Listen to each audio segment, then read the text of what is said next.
নমস্কাৰ বন্ধু বান্ধৱীসকল, আপোনালোকৰ কি খবৰ? আশা কৰোঁ সকলোৱে ভালে। বৰ্তমান মোৰো ভালেই। আজি থাম্বনেইলখন চাই গম পাইছেই মইনো কিহৰ ভিডিঅ' আপোনালোকৰ মাজলৈ আগবঢ়াব লৈছোঁ। আৰু তেনেহ'লে দেৰি নকৰি আহকচোন ভিডিঅ'টোৰ মাজলৈ যাওঁ। এয়া মই প্ৰথমতে লৈছোঁ ঢেকীয়া। আজি বনাবলৈ লৈছোঁ ঢেকীয়া ভাজি। এয়া মই ঢেকীয়া মুঠি বুটলি আনি ল'লোঁ আৰু ঢেকীয়াকেইডাল এতিয়া ধুনীয়াকৈ টুকিয়াই ল'ব লৈছোঁ। মানে ভালদৰে হাতেৰে মোহাৰি ঢেকীয়া পাতবোৰত হয়তো পোক লাগি থাকিব পাৰে, ভালদৰে জুকিয়াই লৈছোঁ আৰু লৈ সৰু সৰুকৈ টুকুৰাকৈ ভাঙি লৈছোঁ হাতেৰে। আৰু এইখিনি গোটেইখিনি কুমলীয়াখিনি টুকিয়াই ল'ম, বুঢ়াখিনি পেলাই দিম। বুঢ়াখিনি দিলে কিন্তু ঢেকীয়া ভাজিখিনি খাবলৈ ভাল নহ'ব আৰু ঠাৰিডাল দিলেও বেছি ভাল নহয়, সেইটো কাৰণে অকল পাতবোৰ দিছোঁ। আৰু এনেকৈ কৰি গোটেইখিনি মই টুকিয়াই ল'ব লৈছোঁ। এয়া দেখিছেনে, এইখিনি ওলালে অলপমানেই বনাম, বৰ বেছিকৈ নবনাওঁ। এইকেইডাল থৈ দিলোঁ। তাতে কিন্তু লগতে আলু এটাও দি দিম দেই। আলু এটা ল'লোঁ, এইফালে পিঁয়াজ এটাও কাটি লৈছোঁ। এতিয়া ধুনীয়াকৈ পিঁয়াজটো ধুই ল'ম। গোটেইখিনি ধুই আনি ল'লোঁ আৰু আলুটো মিহি মিহিকৈ কাটি ল'লোঁ। কাটি লোৱাৰ পিছত এতিয়া ভাজিব লাগিব। এফালে লৈছোঁ পিঁয়াজ আৰু লগতে লৈছোঁ আদা নহৰু অকণমান আৰু ল'ব লাগিব জলকীয়া দুটামান। এইফালে কেৰাহী পাতি দিলোঁ, কেৰাহী গৰম হ'ল। কেৰাহীতে মই তেল দি দিলোঁ, তেলখিনি গৰম হ'ল। তেলতে দুটামান জিৰা দি দিলোঁ আৰু এতিয়া পিঁয়াজ দিম। পিঁয়াজখিনি দি অকণমান লৰাই দিম। পিঁয়াজখিনি কেঁচা ভাৱটো যোৱালৈকে লৰাই ভাজি ল'ম। ইয়াতে এতিয়া দিছোঁ নিমখ। মই যিখিনি ঢেকীয়া লৈছোঁ সেইখিনি জোখতে নিমখ দি লৈছোঁ। তাৰ পাছতে আদা নহৰুখিনিও দি আকৌ অকণমান লৰাই দিছোঁ। এতিয়া ইয়াত দিব পৰা হৈ গ'ল ঢেকীয়াখিনি দি লৈছোঁ।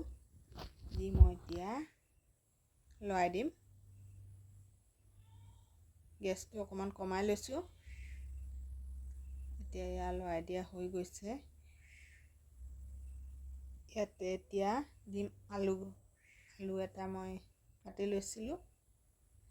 এই আলুখিনি দি দিছোঁ। দি পেলাই এতিয়া আকৌ অকণমান লৰাই দিম।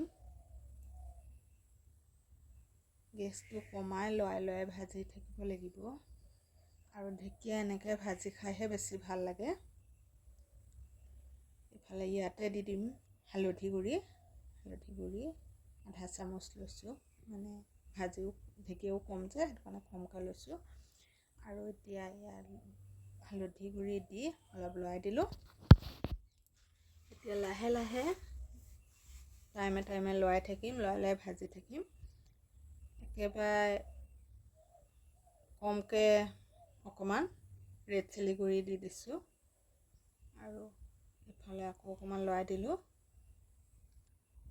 ইয়াতে বুট থাকিলে বুট দুটামানো দি দিব পাৰে, বা এতিয়া কঁঠাল গুটিৰ ছিজন, কঁঠাল গুটি থাকিলে কঁঠাল গুটিও দুটামান ফালি পেলাই দি দিব পাৰে। মোৰ বাৰু বুটো নাই আৰু কঁঠাল গুটিও নাই, সেইটো কাৰণে নাই দিয়া। তেনেকৈ ভাজি দেখাইছোঁ চিম্পুলকৈ। আৰু এতিয়া অকণমান টাইমৰ কাৰণে ঢাকনখন মাৰি দিছোঁ। ঢেকীয়া কিন্তু ভাজোঁতে লগে ঢাকনখন মাৰি দিব নালাগে, অলপ দেৰি পাছতহে ঢাকনখন মাৰি দিব লাগে। লগে যদি ঢেকীয়াখিনি ঢাকি দিয়া হয়, ঢেকীয়াখিনিৰ পৰা বহুতখিনি পানী ওলাই যায় আৰু ঢেকীয়াখিনি খাবলৈ ইমান ভাল নহয়। প্ৰথমতে পানীটো নিজে শুকাবলৈ দিব লাগে, তাৰ পাছতহে ঢেকীয়াখিনি সিজিবৰ কাৰণে অলপমান ঢাকনখন মাৰি দিব লাগে।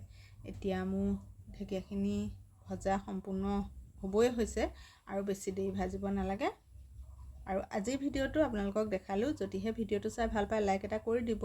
যদিহে ইউটিউবত চাইছে চেনেলটো ছাবস্ক্ৰাইব কৰি দিব। ফেচবুকত চালে পেজটো ফ'ল' কৰি দিব। আৰু কোন জেগাৰ পৰা চাইছে মোৰ ভিডিঅ'বোৰ কমেণ্ট এটা কৰি জনাবলৈ নাপাহৰিব। আৰু এয়া ভাজি হৈ গ'ল। মই কিন্তু এনেকৈ যিবোৰ চব্জি মানে ঘৰতে বা ওচৰতে পোৱা এনেকুৱাবোৰ চব্জি খাই বেছি ভাল পাওঁ, যিহেতু এইবোৰ বস্তুত কোনো ধৰণৰ সাৰ দিয়া নাথাকে। বজাৰৰ পৰা কিনি অনা বস্তুবোৰত প্ৰায়ভাগ সাৰ মাৰে আৰু সেইবোৰ খাই আমাৰ দেহাবোৰ বেছিহে বেয়া হৈছে। সেইটো কাৰণে মানে এনেকুৱা চব্জিবোৰ প্ৰায় খাই থাকিব লাগে। আৰু আজিৰ ভিডিঅ'টো ইমানেই আছিলে, এতিয়ালৈ ৰাখিছোঁ।